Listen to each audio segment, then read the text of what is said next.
Class को and तक जरूर देखिएगा। तो चलिए आज की इस क्लास को स्टार्ट करते हैं आप सभी के पहले प्रश्न के साथ कि आप सभी का पहला प्रश्न क्या पूछा जा रहा है।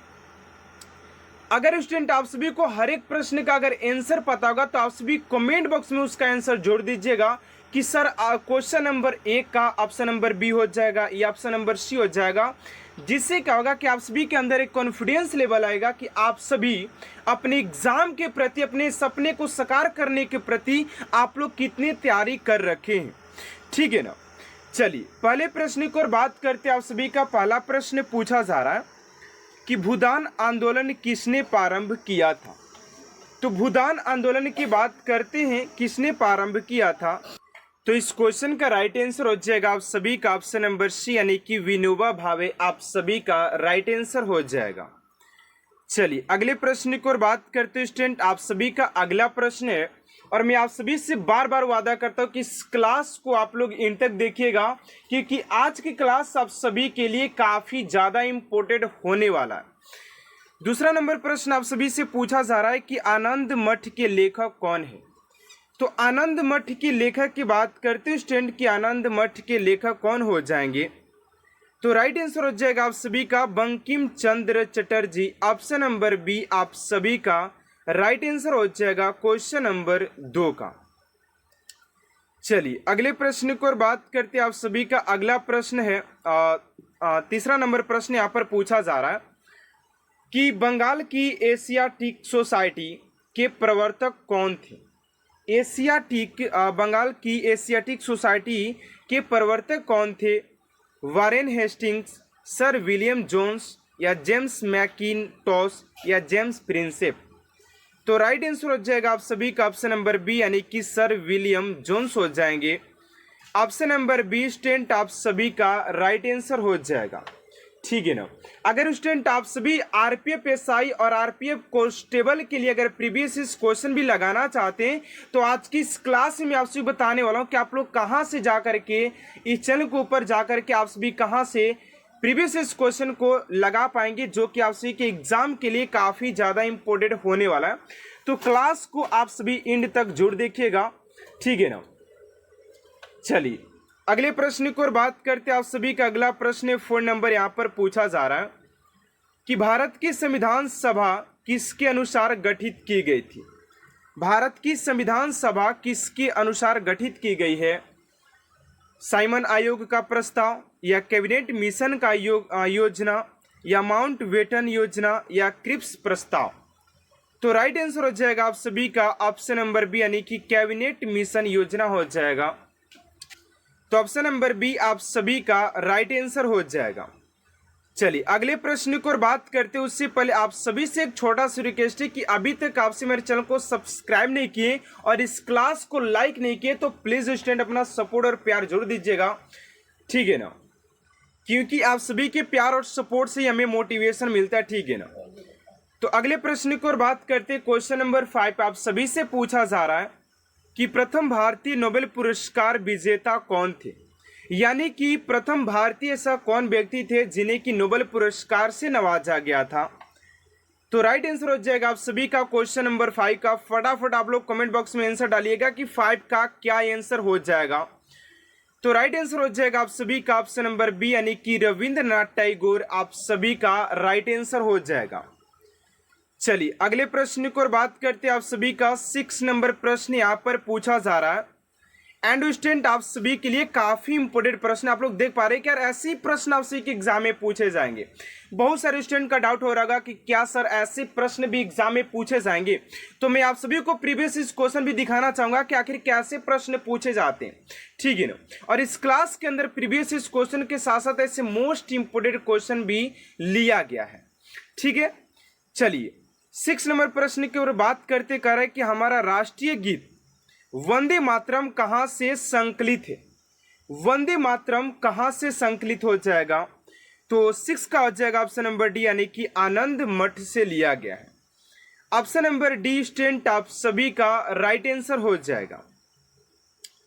चलिए अगले प्रश्न की ओर बात करते आप सभी का 7 नंबर प्रश्न है कि भारत का राष्ट्रीय पंचांग किस संवत पर आधारित है।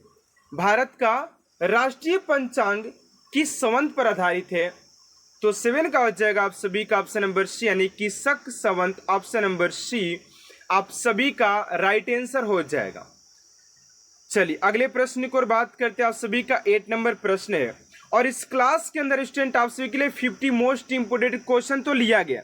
आप लोगों को क्लास के एंड में एक कमेंट डालना है कि आखिर आप सभी ने 50 क्वेश्चन में कितने क्वेश्चन को अटेंड कर पाते, आप सभी के पास कितना कैपेसिटी है, आप सभी ने कितना प्रिपरेशन कर रखा है इस एग्जाम के प्रति। मैं वो देखना चाहता हूँ, मैं उस जोश और जज्बे को देखना चाहता हूँ कि आप लोग 50 क्वेश्चन में कितने क्वेश्चन को अटेंड कर पाते हैं, कितने क्वेश्चन को लगा पाते हैं, ताकि आप लोग अपने एग्जाम के प्रति कितना तैयारी कर रखे। ठीक है ना।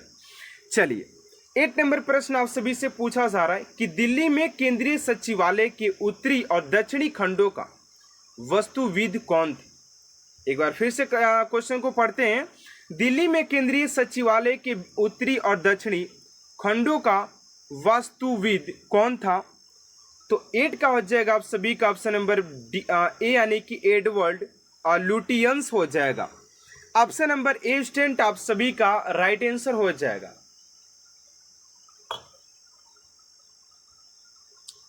चलिए अगले प्रश्न को और बात करते हैं। आप सभी का 9 नंबर प्रश्न है कि निम्नलिखित में से कौन सी कृति रविंद्रनाथ टैगोर की नहीं है? यानी कि यही वो व्यक्ति थे जिन्हें भारत की पहले ये व्यक्ति थे जिन्हें कि नोबेल पुरस्कार से नवाजा गया था। लेकिन यहाँ पर प्रश्न थोड़ा सा हटकर पूछ दिया कि निम्नलिखित में से कौन सी कृति रविंद्रनाथ टैगोर की नहीं है। लेकिन स्टूडेंट यहाँ पर गलती करते हैं कि नहीं वाला वर्ड नहीं दे करके वो लोग है वाला वर्ड दे करके ऑप्शन टिक मारने लगते, लेकिन यहीं पर लोग गलती करते हैं। ध्यान दीजिएगा इस क्वेश्चन पर, क्योंकि ये क्वेश्चन काफ़ी इंपोर्टेंट है। ऑप्शन नंबर बी हो जाएगा, कपाल कुंडला इनका कृति नहीं है, बाकी सब इनका कृति है। ठीक है ना। चलिए अगले प्रश्न को बात करते हैं। आप सभी का अगला प्रश्न 10 नंबर पूछा जा रहा है कि भारत की शासन व्यवस्था में पहली बार प्रतिनिधि एवं लोकप्रिय तत्व को समाविष्ट करने का प्रयास किस माध्यम से किया गया था? फिर से एक बार पढ़ते हैं कि भारत की शासन व्यवस्था में पहली बार प्रतिनिधि एवं लोकप्रिय तत्व को समाविष्ट करने का प्रयास किस माध्यम से किया गया था? तो 10 का आ जाएगा आप सभी का ऑप्शन नंबर बी, यानी कि 1892 का भारतीय परिषद अधिनियम। ऑप्शन नंबर बी आप सभी का राइट आंसर हो जाएगा। चलिए अगले प्रश्न को और बात करते हैं। आप सभी का 11 नंबर प्रश्न है कि किस गवर्नर के कार्यकाल के दौरान 1921 ईस्वी में कलकत्ता में विक्टोरिया मेमोरियल हॉल का निर्माण किया गया था? कार्य पूरा हुआ। किस गवर्नर के कार्यकाल में 1921 ईस्वी में कलकत्ता में विक्टोरिया मेमोरियल हॉल का निर्माण कार्य पूरा हुआ? 11 का हो जाएगा आप सभी का ऑप्शन नंबर डी, यानी कि रीडिंग हो जाएगा। ऑप्शन नंबर डी स्टूडेंट आप सभी का राइट आंसर हो जाएगा, रीडिंग। चलिए अगले प्रश्न को बात करते 12 नंबर की भारत के राष्ट्रीय ध्वज का डिजाइन किसने तैयार किया था? तो भारत के राष्ट्रीय ध्वज के डिजाइन की बात करते हैं स्टूडेंट कि किसने तैयार किया था? तो 12 का हो जाएगा आप सभी का पिंगली वेकिया, आप सभी का राइट आंसर हो जाएगा ऑप्शन नंबर डी। चलिए अगला प्रश्न आप सभी का 13 नंबर यहाँ पर पूछा जा रहा है कि वेद व्यास उपन्यास के रचनाकार कौन है? तो वेद व्यास रचनाकार की बात करें, उपन्यास के रचनाकार की बात करते हैं तो 13 का हो जाएगा बी, यानी कि शरत चंद्र चट्टोपाध्याय हो जाएंगे। ऑप्शन नंबर बी आप सभी का राइट आंसर हो जाएगा। चलिए अगले प्रश्न को बात करते हैं स्टूडेंट। आप सभी का अगला प्रश्न क्या पूछा जा रहा है, ध्यान दीजिएगा। 14 नंबर प्रश्न यहाँ पर पूछा जा रहा है कि चित्रा उपन्यास किसके द्वारा लिखा गया है? तो चित्रा उपन्यास की बात करते हैं स्टूडेंट कि चित्रा उपन्यास किसके द्वारा लिखा गया है? तो फटाफट इसका आंसर आप सभी कमेंट बॉक्स में डालिएगा कि इस क्वेश्चन का राइट आंसर क्या हो जाएगा। तो 14 का जो राइट आंसर हो जाएगा आप सभी का ऑप्शन नंबर सी, यानी कि रविंद्रनाथ टैगोर, आप सभी का राइट आंसर हो जाएगा। Option number C is right answer हो जाएगा।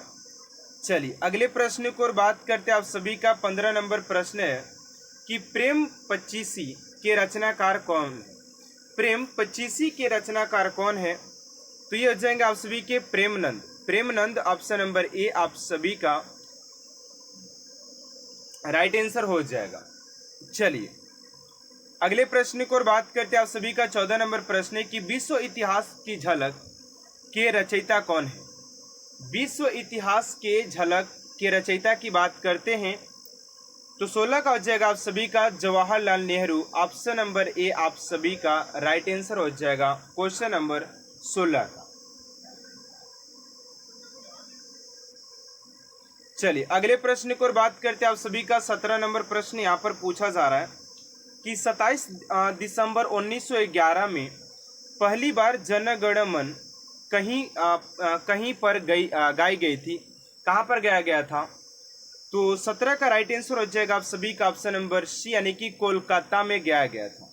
कोलकाता आप सभी का राइट आंसर हो जाएगा कोलकाता। ठीक है, ऑप्शन नंबर सी हो जाएगा। ऑप्शन नंबर सी आप सभी का राइट आंसर हो जाएगा। चलिए अगले प्रश्न की ओर बात करते हैं। आप सभी का 18 नंबर प्रश्न यहाँ पर पूछा जा रहा है कि भारत में पहला समाचार पत्र किसने शुरू किया था। तो भारत में बात करते कि पहली बार समाचार पत्र किसने शुरू किया था, प्रारंभ किया था। ऑप्शन नंबर ए में दादा भाई नौरोजी, बी में सैयद अहमद खां, सी में रविंद्रनाथ टैगोर और डी में जेम्स हिकी। तो 18 का राइट आंसर हो जाएगा आप सभी का ऑप्शन नंबर डी यानी कि James Hickey. Option number D आप सभी का राइट आंसर हो जाएगा।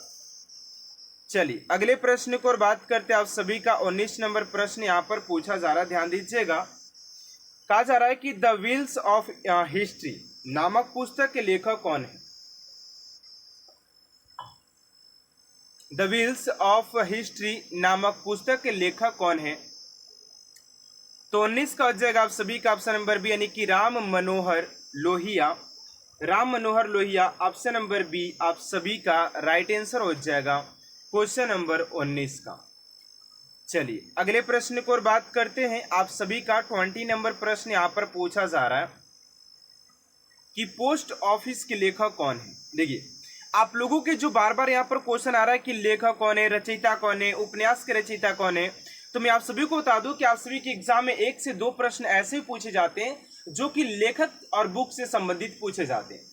इसीलिए इस क्लास के अंदर आप सभी के लिए लेखक एंड बुक से आप सभी के प्रश्न लिए गए, बुक एंड ऑथर्स के, जो कि काफी इंपोर्टेंट होते हैं आप सभी के एग्जाम ओरिएंटेड बात किया जाए तो। ठीक है ना। तो राइट आंसर हो जाएगा आप सभी का Rabindranath Tagore. Option number A आप सभी का राइट आंसर हो जाएगा। चलिए अगले प्रश्न की ओर बात करते हैं। आप सभी का 21 नंबर प्रश्न है कि निम्नलिखित में से किसे इस्पात का चौखटा स्टील फ्रेम की संज्ञा दी गई है। 21 का हो जाएगा ऑप्शन नंबर यानी कि भारतीय नागरिक सेवा ICS को दिया गया है, ऑप्शन नंबर ए। चलिए अगला प्रश्न नंबर है कि गोदान किसकी रचना है। तो गोदान की बात करते तो ये हो जाएगा आप सभी का प्रेमचंद का हो जाएगा, प्रेमचंद का हो जाएगा। भारत भारती के रचयिता हो जाएंगे। भारत भारती के रचयिता की बात करते हैं तो ये हो जाएंगे आप सभी के मैथिली शरण गुप्त हो जाएंगे। चलिए अगला प्रश्न है कि सैडलर आयोग का संबंध किससे था। सैडलर आयोग का संबंध किससे था। तो 24 का आ जाएगा आप सभी का ऑप्शन नंबर डी यानी कि शिक्षा से हो जाएगा। किससे इनका संबंध हो जाएगा, शिक्षा ऑप्शन नंबर डी आप सभी का राइट आंसर हो जाएगा। चलिए अगले प्रश्न की ओर बात करते हैं। आप सभी का 25 नंबर प्रश्न है कि ब्रिटिश ने भारत में प्रांतीय समझौता कब से लागू कर दिया था।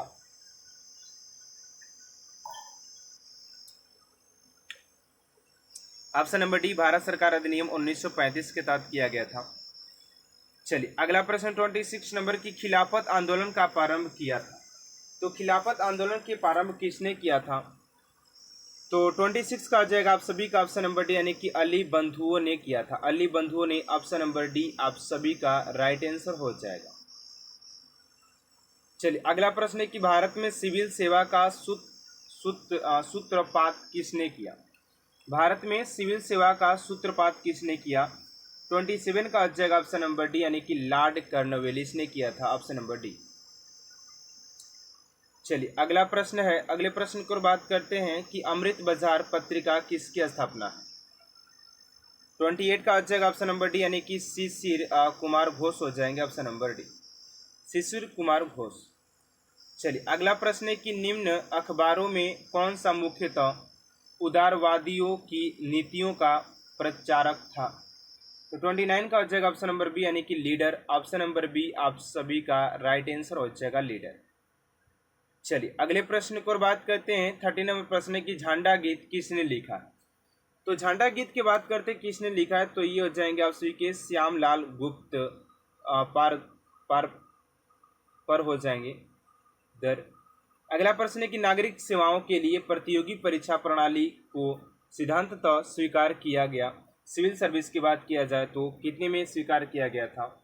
तो ये 1853 में स्वीकार किया गया था, ऑप्शन नंबर बी आप सभी का राइट आंसर हो जाएगा। चलिए अगले प्रश्न को बात करते हैं।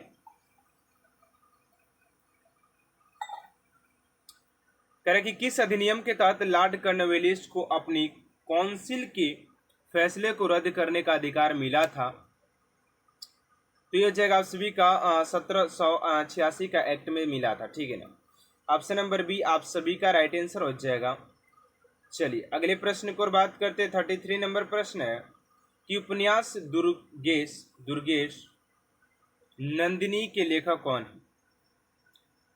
तो 33 का हो जाएगा ऑप्शन नंबर डी, यानी कि बंकिम चंद्र चटर्जी हो जाएंगे, ऑप्शन नंबर डी आप सभी का राइट आंसर हो जाएगा।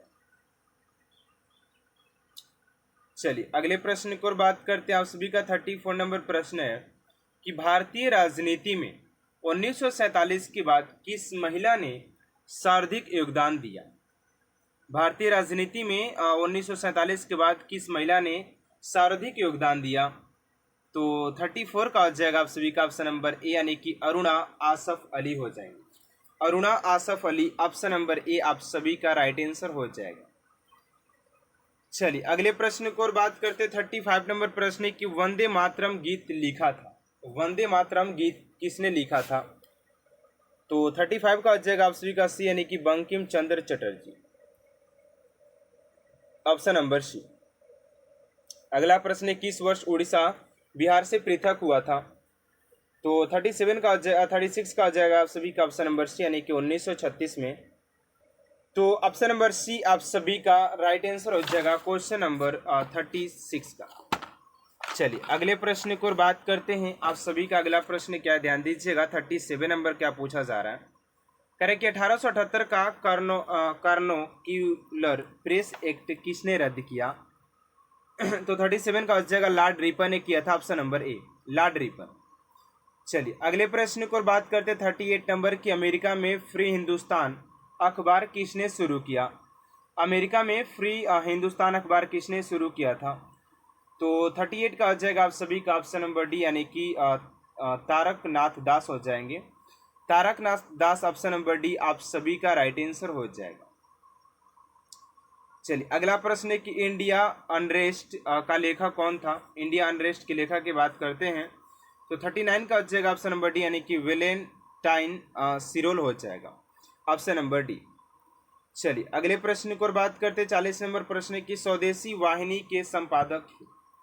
तो स्वदेशी वाहिनी की संपादक की बात करते हैं तो 40 का हो जाएगा सी, यानी कि राकेश कृष्ण पिल्ले हो जाएंगे, ऑप्शन नंबर सी।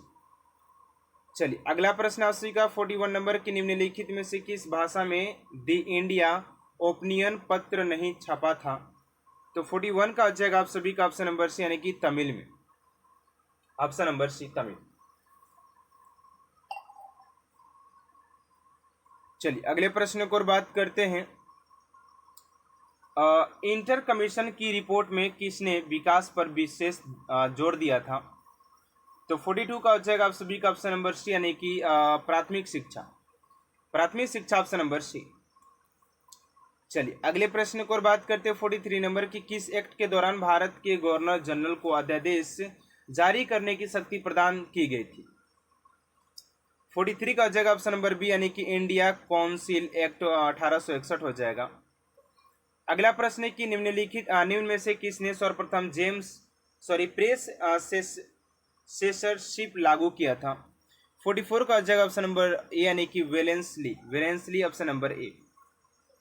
चलिए अगला प्रश्न है उसी का 45 नंबर की निम्नलिखित में सबसे बाद क्या हुआ? तो 45 का जगह ऑप्शन नंबर बी यानी कि बंगाल का विभाजन। चलिए अगला प्रश्न है उसी का कि निम्न में से किसके अंतर्गत भारत में सर्वप्रथम सर्वोच्च न्यायालय की स्थापना हुआ? 46 का जगह regulate act 1773 option number A हो जाएगा। चलिए अगला प्रश्न है कि पत्रकार के कर्तव्यों का निर्वहन करते हुए जेल जाने वाला प्रथम भारतीय था। तो प्रथम भारतीय की बात करते हैं तो ऑप्शन नंबर ए आप सभी का राइट आंसर हो जाएगा बाल गंगाधर तिलक। चलिए अगले प्रश्न को बात करते हैं कि स्वतंत्र भारत का अंतिम गवर्नर जनरल कौन था? तो स्वतंत्र भारत के प्रथम गवर्नर जनरल की बात करते हैं तो ये हो जाएगा आप सभी का सी राजगोपालाचारी हो जाएंगे ऑप्शन नंबर ए। चलिए अगले प्रश्न को बात करते हैं कि गोदान और गबन दोनों एक ही लेखक की रचनाएं हैं, उनका नाम क्या था? तो उनके नाम की बात करते हैं तो ये हो जाएंगे आप सभी के मुंशी प्रेमचंद हो जाएंगे। चलिए पहले प्रश्न की ओर बात करते हैं और यहां पर मैं आप सभी को बता दूं कि सारे प्रश्न वन लाइनर लिया गया, जिससे क्या होगा कि आप लोग कम समय में अधिक से अधिक क्वेश्चन को सोल्व कर पाएंगे, आप सभी का टाइम भी बचेगा और आप लोग क्वेश्चन भी अधिक लगा पाएंगे, जो कि आप सभी के कंपटीशन एग्जाम के लिए काफी ज्यादा इंपॉर्टेंट हो जाता है। तो चलिए क्लास को स्टार्ट करते हैं। पहला प्रश्न आप सभी का कि किस ग्रह के चारों ओर वलय है? किस ग्रह के चारों ओर वलय है? तो राइट आंसर हो जाएगा आप सभी का शनि आप सभी का राइट आंसर हो जाएगा। अगला प्रश्न है कि गीत गोविंद किसने लिखी है? किसने लिखा है गीत गोविंद? किसने लिखा है? तो जयदेव हो जाएंगे, जयदेव हो जाएंगे। अगर यहीं पर आप सभी के गीतांजलि होता, अगर यहीं पर क्या होता, अगर गीतांजलि होता तो वो रविंद्रनाथ टैगोर जी के द्वारा लिखा गया गीतांजलि, जिसके लिए उन्हें नोबेल पुरस्कार से सम्मानित किया गया था। ये भी बात ध्यान में रखिएगा। यहां पर बात करें तो थोड़ा सा बड़े ग्रह का तब बृहस्पति और सबसे छोटे की बात करें तो बुध हो जाता है। इस प्रश्न को भी आप लोग याद रखिएगा। चलिए अगले प्रश्न की ओर बात करते हैं। आप सभी का 3rd नंबर प्रश्न है कि राष्ट्रीय रक्षा अकादमी स्थित है? राष्ट्रीय रक्षा अकादमी स्थित है तो राइट आंसर हो जाएगा आप सभी का देहरादून आप सभी का राइट आंसर हो जाएगा। चलिए अगले प्रश्न की ओर बात करते हैं। आप सभी का अगला प्रश्न है 4 नंबर कि पृथ्वी की ऊपरी परत में किसकी मात्रा अधिक पाई जाती है? पृथ्वी की ऊपरी सतह में किसकी मात्रा अधिक पाई जाती है? तो ऑक्सीजन और सिलिकॉन की मात्रा अधिक पाई जाती है। अगला प्रश्न है कि लोहे पर जंग लगना उदाहरण है? लोहे पर जंग लगना किसका उदाहरण है? तो ऑक्सीकरण का। ऑक्सीकरण आप सभी का राइट आंसर हो जाएगा। अगला प्रश्न है कि रामकृष्ण मिशन की स्थापना किसने की थी? रामकृष्ण मिशन की स्थापना किसके द्वारा किया गया था? तो राइट आंसर हो जाएगा आप सभी का स्वामी विवेकानंद के द्वारा किया गया था। स्वामी विवेकानंद आप सभी का राइट आंसर हो जाएगा।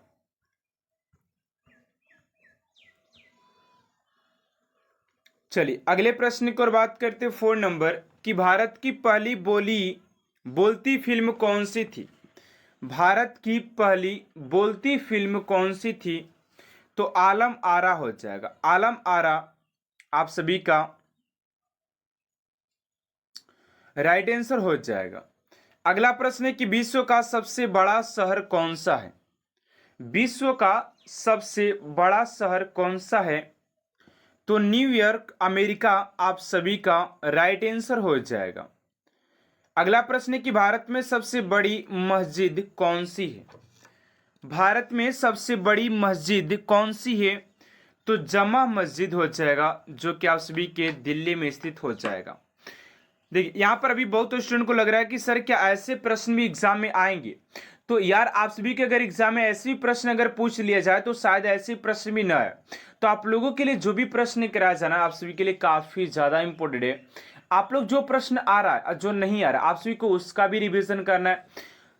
इससे क्या होगा कि आप सभी को जो पीछे का प्रश्न याद नहीं होगा वो भी याद हो जाएगा, जो हो रहा है वो रिवीजन हो जाएगा। ठीक है ना।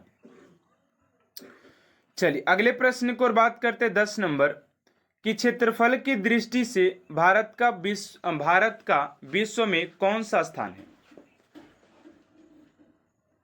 क्षेत्रफल की दृष्टि से भारत का विश्व में कौन सा स्थान है। तो 7वां आप सभी का राइट आंसर हो जाएगा। अगला प्रश्न है कि विश्व का सबसे लंबा पशु कौन सा है। विश्व का सबसे लंबा पशु कौन सा है। तो जिराफ आप सभी का राइट आंसर हो जाएगा। अगला प्रश्न है कि भारत पाक सीमा रेखा किस नाम से पुकारी जाती है। भारत पाक सीमा, तो ये रेड लीफ हो जाएगा। चलिए अगले प्रश्न की ओर बात करते हैं उससे पहले आप सभी से एक छोटा सा रिक्वेस्ट है।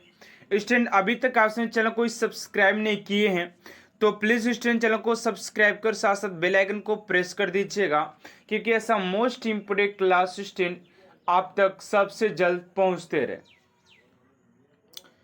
अगला प्रश्न है कि भारत का क्षेत्रफल, तो आप सभी का इतना वर्ग किलोमीटर हो जाएगा। चलिए अगले प्रश्न की ओर बात करते हैं कि वनस्पति विज्ञान के जनक कौन है।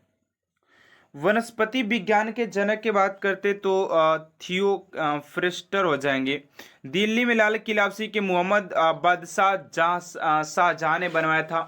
थोड़ा सा अपने स्पीड को थोड़ा सा हाई में लेंगे क्योंकि आपसी के क्वेश्चन बहुत ज़्यादा एंड टाइम बहुत कम देना, ठीक है ना, क्योंकि और बाकी सब सिलेबस को भी अच्छी तरीके से रीड करना है। अगला प्रश्न है कि सशस्त्र सेना झंडा दिवस कब मनाया जाता है। सशस्त्र सेना झंडा दिवस कब मनाया जाता है। तो 7 दिसंबर आप सभी का राइट आंसर हो जाएगा। अगला प्रश्न है कि सांची का स्तूप किसने बनवाया था। सांची का स्तूप किसने बनवाया था। तो सम्राट अशोक हो जाएगा। अगला प्रश्न है कि विश्व का मुख्यालय कहां पर है। तो विश्व के मुख्यालय की बात करते तो वाशिंगटन में हो जाएगा। चलिए अगला प्रश्न आप सभी का 19 नंबर की जामा मस्जिद का निर्माण पूरा कब हुआ। देखिए अगर जामा मस्जिद की बात करें तो दिल्ली में मैंने आपसे को अभी बताया था कि सबसे बड़ा जो मस्जिद है, लेकिन इसके निर्माण की बात किया जाए तो 1656 में बिहार का शोक नदी कोसी को जलियांवाला बाग किस शहर में, अमृतसर में हुआ था, ठीक है ना। अमृतसर में 1919 में 13 अप्रैल 1919 में हुआ था। आप 1919 में अप्रैल है कि अगस्त है थोड़ा सा याद नहीं पड़ा, लेकिन 1919 में हुआ था, ठीक है ना। अगला प्रश्न है कि भारत का राष्ट्रीय पक्षी कौन सा है। भारत के राष्ट्रीय पक्षी की बात करते तो मोर हो जाएगा। पश्चिम बंगाल का कोलकाता शहर किस नदी के किनारे बसा है। तो पश्चिम बंगाल के शहर कोलकाता के बात करते तो आपसी के हुगली नदी में हो जाएगा। अगला प्रश्न है कि भारत का राष्ट्रगान सबसे पहले कब गाया गया था। तो भारत के राष्ट्रगान की बात करते तो 1911 के कांग्रेस के कोलकाता अधिवेशन में इसे पहली बार गाया गया था 1911 को। अगला प्रश्न है कि एटीएम का पूर्ण विस्तार नाम क्या है। एटीएम का पूर्ण विस्तार नाम क्या है। तो ऑटोमेटिक टेलर मशीन हो जाएगा। ऑटोमेटिक टेलर मशीन आप सभी का राइट आंसर हो जाएगा। चलिए अगले प्रश्न की ओर बात करते हैं। आप सभी का अगला प्रश्न है, देखिए अगला प्रश्न है कि अल्बरूनी, फिरदौसी, उत्बी तथा फारूकी किसके दरबारी कवि थे। तो महमूद गजनी के हो जाएंगे। अगला प्रश्न, महमूद गजनी की मृत्यु कब हुई थी। तो 1030 में।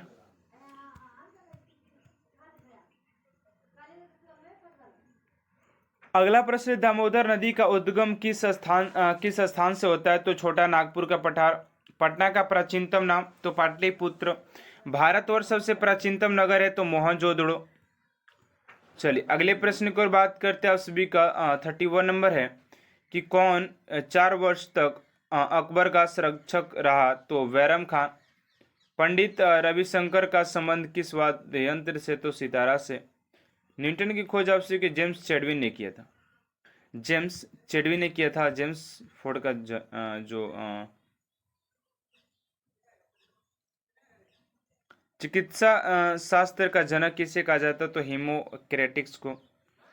महान चिकित्सक चरक किसके द्वारा दरबार में थे? तो कनिष्क हो जाएंगे। इंटरपोल का मुख्यालय पेरिस में। इंटरपोल का मुख्यालय पेरिस में है।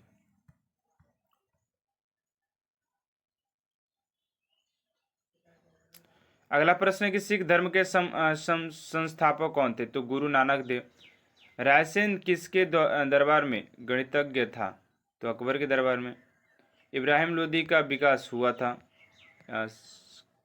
खिलजी लोदी के द्वारा। चलिए अगले प्रश्न की ओर बात कर लेते हैं। आप सभी का 40 नंबर प्रश्न है कि पानी का रासायनिक सूत्र H2O होता है। हीनयान का मुख्य प्रमुख ग्रंथ कौन सा है? तो कथा वस्तु हो जाएगा। अगला कि जैन साहित्य को कहा जाता है आगम कहा जाता है, ठीक है ना। चलिए अगले प्रश्न को बोलते हैं आप सभी को। अगला प्रश्न है कि दक्षिण भारत की सबसे ऊंची चोटी कौन सी है? तो आनामुद्दी 2697 मीटर। अगला प्रश्न को वनस्पति विज्ञान के जनक लिखा हो गया कारगिल कस्बा जम्मू कश्मीर हो गया। चलिए अगले प्रश्न को बरागत करते हैं। तो चलिए अगले प्रश्न की ओर बात करते हैं। स्टूडेंट आप सभी का अगला प्रश्न क्या पूछा जा रहा है, ध्यान दीजिएगा। करे कि भारत की पहली महिला कैबिनेट मंत्री कौन सी थी? तो राइट आंसर हो जाएगा आप सभी का राजकुमारी अमृत कौर। आप सभी का राइट आंसर हो जाएगा। चलिए अगले प्रश्न की ओर बात करते हैं। अगला प्रश्न आप सभी का 48 नंबर की पृथ्वी का एकमात्र प्राकृतिक उपग्रह कौन सा है? पृथ्वी का एकमात्र प्राकृतिक उपग्रह कौन सा है? तो राइट आंसर हो जाएगा आप सभी का चंद्रमा। आप सभी का राइट आंसर हो जाएगा। अगला प्रश्न है कि कितनी ऊंचाई पर जाने से तापमान 1 डिग्री सेल्सियस की कमी होती है? तो 165 मीटर, ठीक है ना।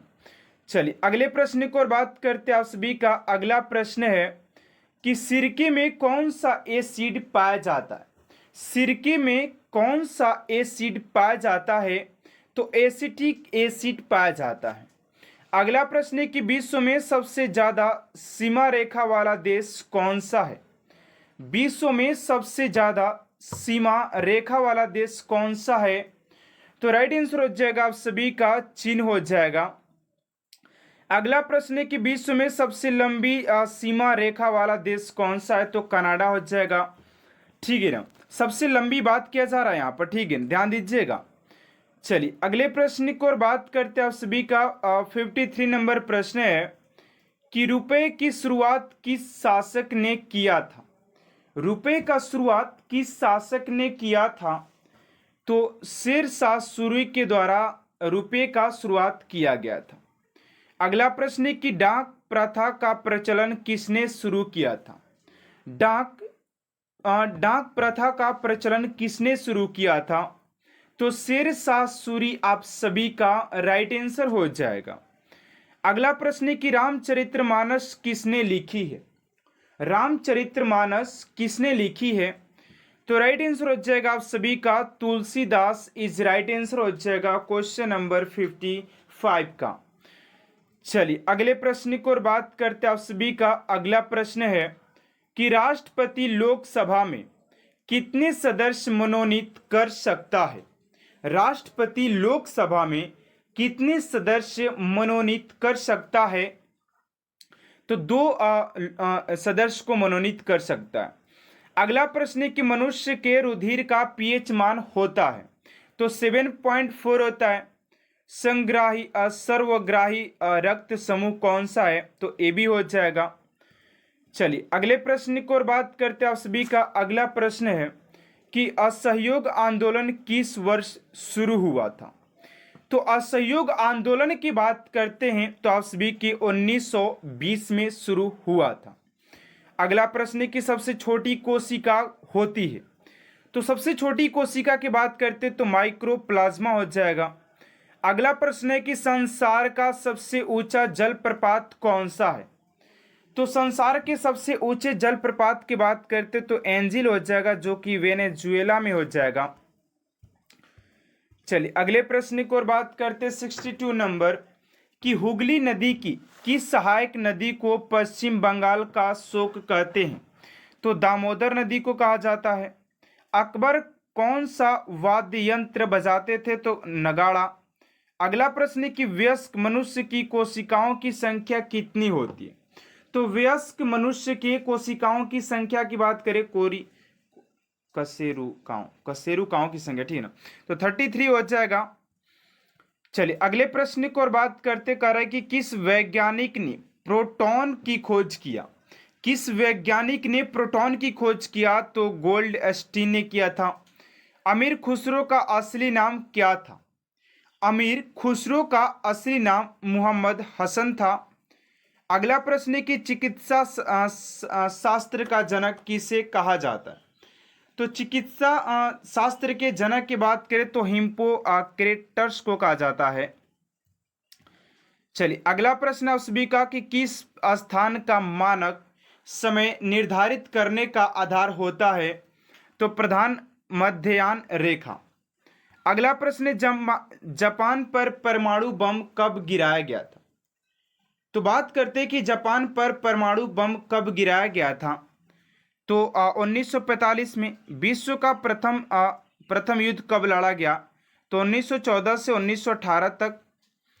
चलिए अगले प्रश्न को बात करते हैं करें कि एंटीबायोटिक अधिकांशतः या किससे प्राप्त होती है, तो जीवाणुओं से प्राप्त होती है।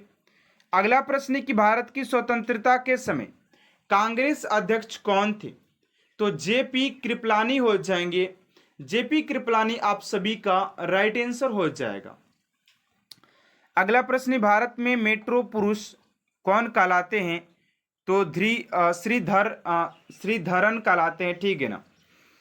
चलिए अगले प्रश्न को बात करते 4 नंबर प्रश्न है कि लाल रक्त कणिकाओं का जीवन काल कितना होता है, लाल रक्त कणिकाओं का जीवन काल कितना होता है, तो 120 दिन का होता है। अगला प्रश्न है कि उत्तरी गोलार्ध में सबसे छोटा दिन कब होता है, तो 22 दिसंबर। विश्व में सबसे कठोर कानून वाला देश कौन सा है, तो सऊदी अरब। चलिए अगले प्रश्न को बात करते कह रहा है कि भारत के राष्ट्रगान जन गण मन के रचयिता कौन थे, तो रविंद्रनाथ टैगोर हो जाएंगे। अगला प्रश्न है कि खजुराहो के मंदिर किस वंश के शासकों ने बनवाया था, तो चंदेल ने। अगला प्रश्न है पानी में हवा के बुलबुले किसके कारण चमकते हैं, तो पूर्ण आंतरिक परावर्तन के कारण चमकते नजर आते हैं। अगला प्रश्न है कि एनसीसी की स्थापना 1948 में किया गया था। जलियांवाला बाग में गोली बमबारी का आदेश किस जनरल ने दिया था, तो माइकल ओ डायर ने दिया था। अगला प्रश्न है जीवन बीमा की राष्ट्रीय कब किया गया, तो सन 1956 में। अगला प्रश्न है कि मनुष्य की पसलियों की संख्या कितनी होती है, तो 24 होता है। डेसिबल होता है एक ध्वनि स्तर का मापन। भारत का मैनचेस्टर आप सभी के अहमदाबाद को कहा जाता है। चलिए अगले प्रश्न की ओर बात करते करें कि मनुष्य की गर्दन में कशेरुकाएं की संख्या कितनी होती है, तो 7 होता है। हरियाणा की राजकीय भाषा हिंदी हो जाएगा। एंटीबायोटिक्स आप सभी जीवाणुओं से पाया जाता है, आप सभी को ये क्वेश्चन करवा चुके हैं। कह रहा है कि अगला प्रश्न की कैडमियम प्रदूषण किससे संबंधित है, तो इटाई से। डायोड का प्रयोग किसके लिए होता है, तो परिशोधन के लिए। बोध गया किस धर्म से संबंधित है, तो बौद्ध धर्म से संबंधित है। अगला प्रश्न 92 नंबर की मानव शरीर में सबसे बड़ी धमनी कौन सी होती है, तो महाधमनी होती है। बुलंद दरवाजा को अकबर ने किस विजय के बाद बनवाया था, तो गुजरात विजय के बाद। कथक किस राज्य का शास्त्रीय नृत्य है, तो आपसी के उत्तर प्रदेश का हो जाएगा।